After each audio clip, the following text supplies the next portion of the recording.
السلام عليكم ورحمة الله وبركاته. نحمده ونصلي ونسلم على رسوله الكريم أما بعد فقد قال الله سبحانه وتعالى في القرآن المجيد والفرقان الحميد بعد أعوذ بالله من الشيطان الرجيم بسم الله الرحمن الرحيم ولو يؤاخذ الله الناس بظلمهم ما ترك عليها من دابة ولكن يؤخرهم إلى أجل مسمى فإذا جاء أجلهم لا يستأخرون ساعة ولا يستقدمون.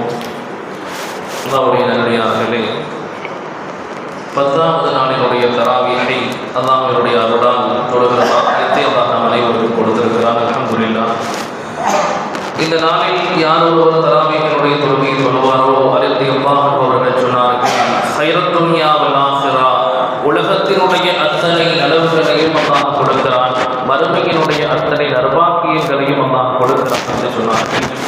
அந்த எல்லா நற்பாக்கியங்களையும் அடைந்த நல்லடியார்களாக சாலிஹீன்களாக அல்லாஹ்வுடைய ரஹ்மத்தை பெற்றவர்களாக அல்லாஹ் நம் அனைவரையும் ஆக்கி அருள் புரிவானாக.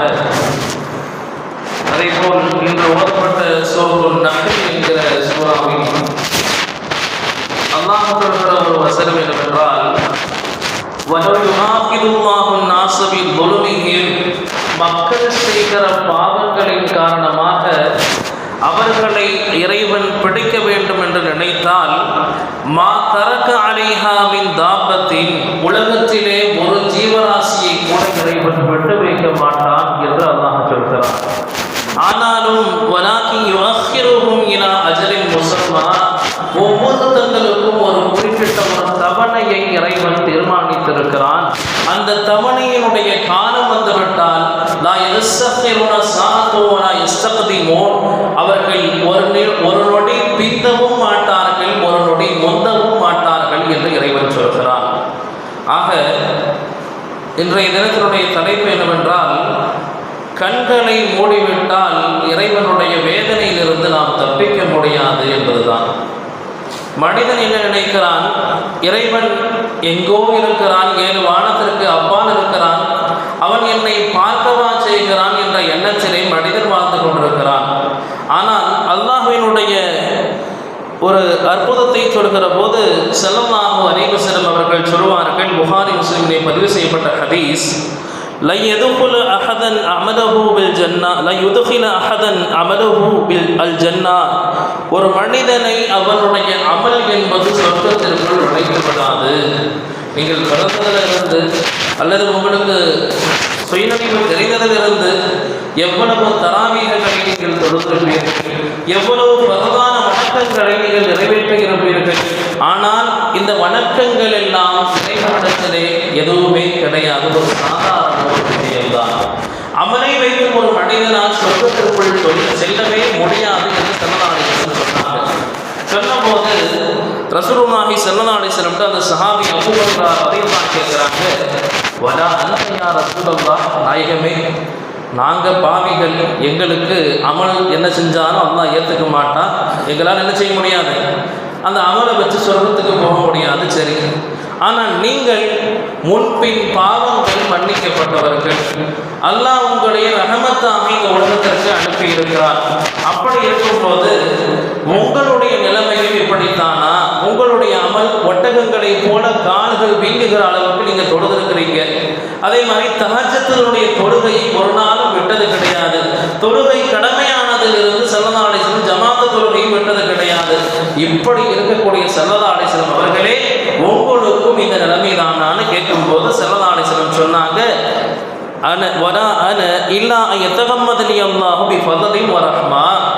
நானும் அல்லாஹ்வினுடைய அருள் இல்லை என்றால் என்னாலும் சுவனத்திற்குள் போக முடியாது அப்படின்னு சொன்னாங்க. அப்ப முதலாவது 10ஐ நாம் நிறைவு செய்திருக்கிறோம். அல்லாஹ்வினுடைய ரஹ்மத்தினுடைய 10 என்று சொல்வார்கள். இந்த 10ஐ நாம் அல்லாஹ்வினுடைய ரஹ்மத்தை அடைந்து கொள்கிறோமா? இந்த நாட்களில் ஸல்லல்லாஹு அலைஹி வஸல்லம் அவருடைய சுன்னத்தை எடுத்து பாருங்கள். அவர்கள் அதிகமான தங்களுடைய சதக்காக்களையும் ஜகாத்துக்களையும் கொடுத்திருக்கிறார்கள். நாம் கொடுத்திருந்தால் மட்டுமே அல்லாஹ்வுடைய ரஹ்மத்தை அடைந்திருக்கிறோம் என்று பொருள். அதே மாதிரி ஸல்லல்லாஹு அலைஹி வஸல்லம் சுன்னத்தை எடுத்து பாருங்கள். இரவிலே அதிகமாக நின்று வணங்குவார்கள். எந்த அளவுக்கு என்றால், உமர் ரலியல்லாஹு அன்ஹு அவர்களை பற்றி சொல்லப்படுகிற போது உமர் ரலியல்லாஹு அன்ஹு நைட்டில் எழுந்து தொழுதுகிட்டே இருப்பாங்க. யாருக்கும் அவங்களுடைய செப்பலுடைய சவுண்டு கூட கேட்காது அப்படின்னு சொல்கிறாங்க. ஆனால் அதே கொஞ்சம் தஹஜ்ஜுடைய நேரமாகிவிட்டால் குர்ஆனுடைய வசனங்கள் கொஞ்சம் சத்தமாக ஓதுவாங்க. ஏன்னா அப்போ குடும்பத்தார்களையும் எழுப்ப வேண்டும் என்கிற அந்த ஒரு பொறுப்புணர்ச்சி அவர்களுக்கும் இருக்கிறது. நம்ம என்ன நினைக்கிறோம், நம்ம மட்டும் தொழுது நம்ம மட்டும் சொர்க்கத்துக்கு போனால் போதும் அப்படின்னு நம்ம நினைக்கிறோம். ஆனால் அல்லாஹ் குர்ஆனிலே சொல்கிறான், வஅமுர் அஹலக பிஸ்ஸலாத்தி, உங்களுடைய குடும்பத்தார்களை நீங்கள் நரகத்தை விட்டு பாதுகாத்துக் கொள்ளுங்கள், அவர்களையும் தொழுக சொல்லி நீங்கள் சொல்லுங்க.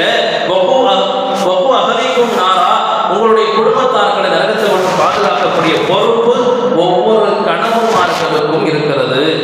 உங்களுடைய மனைவியை நீங்கள் சுபுகனுடைய நேரத்துக்கு எழுந்து வருகிற போது எழுப்ப வேண்டிய கடமை கணவனுக்கு இருக்கிறது.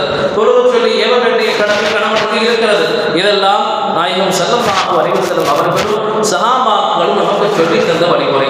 நீங்கள் மட்டும் சொர்க்கத்துக்கு போனால் போதும் நினைச்சீங்கன்னா உங்களுடைய மனைவி நாளைக்கு என்ன செய்வாங்க, நல்லா போய் என்னுடைய கணவர் எனக்கு சொல்லலையா அல்லாஹ், அதனால உன்னை பற்றி தொழுகணும்னு எனக்கு தெரியாது, அதனால நான் நரகத்துக்கு போனால் பத்தாது, என் கணவரையும் கூட சேர்த்து அனுப்பிச்சு வைக்க சொல்லுவாங்க. அதனால அது போன்ற விஷயங்களை மட்டும் நாம் தவிர்த்து கொள்ள வேண்டும். அதே மாதிரி அல்லாஹ் இந்த வசனத்திலே சொல்ல வருகிற முதலாவது விஷயம் என்னன்னா, லா யஹ்ஃபா அலைஹி ஷைஉன், அல்லாஹ்வுக்கு மறைந்தது என்று எதுவுமே கிடையாது. மனிதன் கண்களை மூடிவிட்டால் அவனால் வெளியில் நடக்கிறத பார்க்க முடியாது. ஆனால் அல்லாஹ் தன்னுடைய கண்களை மூட மாட்டான். அல்லாஹ் குர்ஆன்ல சொல்கிற போது, லில்லாஹி முல்கு ஸமாவாதி வல் அர்த், வானம் பூமிகளுடைய அரசாட்சி அல்லாஹ்வுக்கு சொந்தமானது. அது 7 வானமாக இருந்தாலும் சரி, 7 பூமிகளாக இருந்தாலும் சரி, எல்லாவற்றினுடைய அரசாட்சி அல்லாஹ்வுக்கு சொந்தமானது. ரப்புல் மஷ்ரிகைனி வ ரப்புல் மக்ரிபைனி, கிழக்கு மேற்கினுடைய அரசாங்கம் அல்லாஹ்வுக்கு சொந்தமானது அப்படின்னு அல்லாஹ் சொல்றதுக்கு காரணம் என்னன்னா, எந்த மூலையிலையாவது ஒளிஞ்சு போய் பாவம் செஞ்சா அல்லாஹ் நம்மளை மாத்திர மாட்டான்னு மனுஷன் நினைச்சிடக்கூடாது. நீங்கள் எந்த மூளை முடுக்குகளிலே பாவம் செய்தாலும் அல்லாஹ் உங்களை பார்த்து கொண்டுதான் இருக்கிறான்.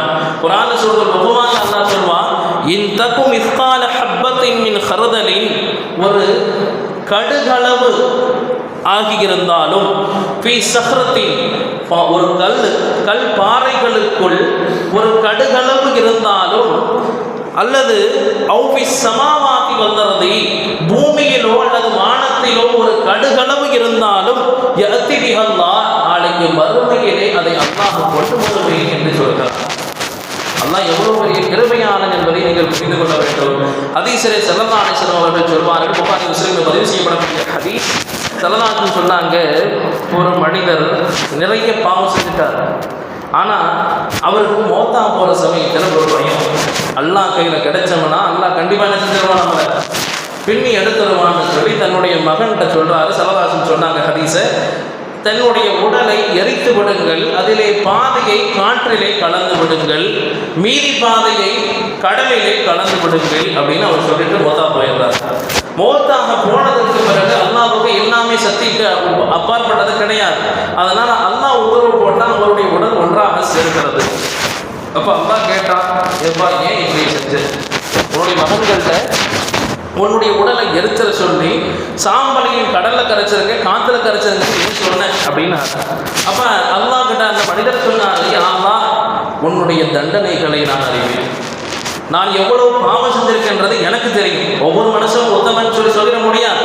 அப்ப ஒவ்வொரு மனிதனும் தான் என்ன பாவம் செய்திருக்கிறான் என்பது அவனுக்கு தெரியும். அதனால நான் எவ்வளவு பாவம் செஞ்சிருக்கேன் எனக்கு தெரியும். அதனால என்ன நீ தண்டிச்சிட்டேன்னா தாங்க முடியாது, அதனால நான் இப்படி சொல்லிட்டேன்.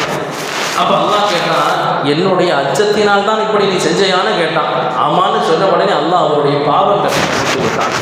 அப்போ ஒரு மனிதன் அல்லாஹ்வை அஞ்ச வேண்டும். அந்த அஞ்சினால் மட்டுமே மன்னிப்பு கேட்கக்கூடிய ஒரு எண்ணம் மனிதருக்குள் பிறக்கும். நான் உத்தமன், நான் நல்லவன், நான் எந்த ஒரு பாவமும் செய்யவில்லை என்று யாருமே சொல்லிவிட முடியாது. ஏன்னா உமர் ரலியல்லாஹு அன்ஹு செங்கலை எடுப்பார்கள், அழுவார்கள். நான் ஒரு செங்கலாக இருந்திருக்க கூடாதா? புல்லை பார்ப்பார்கள், புற்கண்டை பார்த்து அழுவார்கள். நான் ஆடு திங்கிற ஒரு புல்லாக இருந்திருக்க கூடாதா? அல்லாஹ் நாளைக்கு கேள்வி கேட்பானே அப்படின்னு உமர் ரலியல்லாஹு அன்ஹு அவர்கள் அழுது அழுது மயக்கமுற்று விடுவார்கள் என்பது வரலாறு. எப்படிப்பட்ட உமர்?